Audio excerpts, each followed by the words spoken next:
Assalamualaikum warahmatullahi wabarakatuh. Saya Putri Primatiara dengan NIM 1905692011017. Di video konten digital Kapita Selekta kali ini, saya akan menjelaskan tentang dampak COVID-19 terhadap aspek sosial ekonomi dalam kehidupan masyarakat.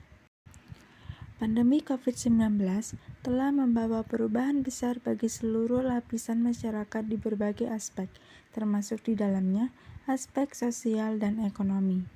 Pandemi COVID-19 memaksa pembatasan aktivitas sosial antar individu satu dengan yang lainnya, sehingga memunculkan kebiasaan yang berbeda dari kehidupan sebelumnya. Untuk yang pertama, saya akan menjelaskan tentang dampak COVID-19 terhadap aspek sosial. Sebagaimana telah diketahui bahwasannya manusia merupakan makhluk sosial. Tentu dengan adanya wabah penyakit ini berdampak terhadap tatanan kehidupan sosial masyarakat, baik itu dampak positif maupun negatif. Pertama, dampak positif dengan adanya COVID-19 dalam kehidupan sosial yaitu hubungan keluarga semakin dekat. Hal ini dapat dijadikan ajang mempererat hubungan keluarga yang dulu dipisahkan oleh jarak, aktivitas, dan kegiatan lainnya yang membuat semua anggota keluarga sibuk dengan urusannya di luar rumah. Namun, sekarang dengan adanya wabah ini, pemerintah menggalakkan aturan social distancing. Seluruh keluarga diharuskan tinggal di rumahnya masing-masing dan dilarang aktivitas di luar rumah. Yang kedua yaitu dampak negatif dari adanya COVID-19 dalam kehidupan sosial, yaitu sulitnya untuk berinteraksi secara langsung dengan orang lain. Sejak digalakannya aturan social distancing oleh pemerintah, banyak orang yang susah bahkan tidak berinteraksi secara langsung dengan sesamanya. Berikutnya yaitu timbulnya rasa curiga dan hilangnya kepercayaan di tatanan kehidupan masyarakat. Hal ini dapat kita temui di pasar contohnya. Para pembeli selalu dihantui dengan perasaan curiga bahwa penjual bisa saja terjangkit virus corona. Kemudian, barang yang dijualnya bisa saja tidak bersih dan rasa tidak percaya lainnya. Sehingga, jika hal ini terus berlangsung dan dirasakan oleh semua orang, maka akan timbul kesenjangan sosial yang dapat menimbulkan ketidakharmonisan hubungan sesama makhluk sosial. Pembahasan selanjutnya yaitu dampak COVID-19 terhadap aspek ekonomi. Pandemi COVID-19 tentunya juga membawa dampak sangat serius pada perekonomian Indonesia, termasuk mengganggu kesejahteraan masyarakat. Secara intuitif, banyak yang bisa memperkirakan bahwa pandemi ini akan menciptakan gelombang besar yang menghantam ekonomi.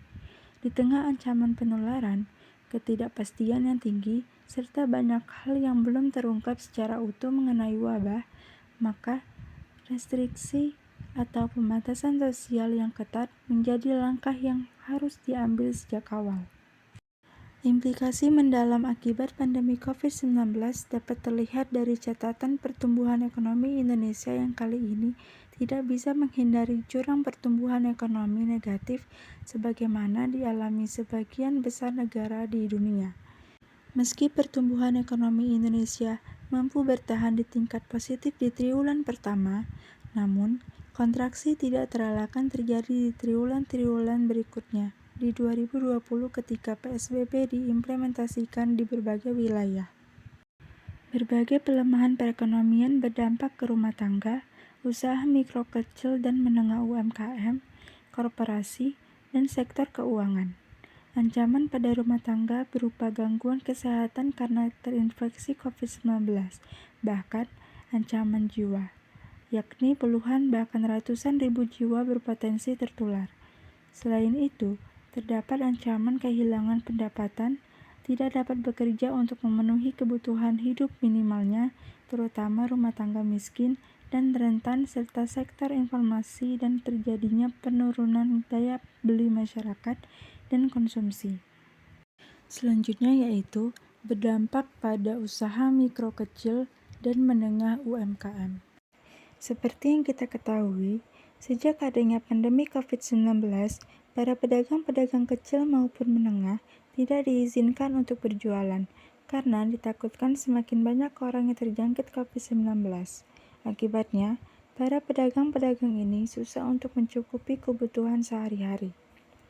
Selanjutnya yaitu berdampak pada sektor keuangan, terganggunya aktivitas bisnis, dan berpengaruh terhadap kinerja perbankan dan perusahaan pembiayaan yang dapat berujung pada persoalan yang kompleks. Kondisi-kondisi inilah yang sedari awal terus diupayakan oleh pemerintah dan otoritas agar dapat dihindari dan diminimalisir agar stabilitas secara keseluruhan tetap terjaga. Segitu dulu informasi yang bisa saya sampaikan mengenai dampak COVID-19 terhadap aspek sosial ekonomi dalam kehidupan masyarakat. Terlebih dan terkurang mohon dimaafkan. Wabillahi taufiq wal hidayah. Wassalamualaikum warahmatullahi wabarakatuh.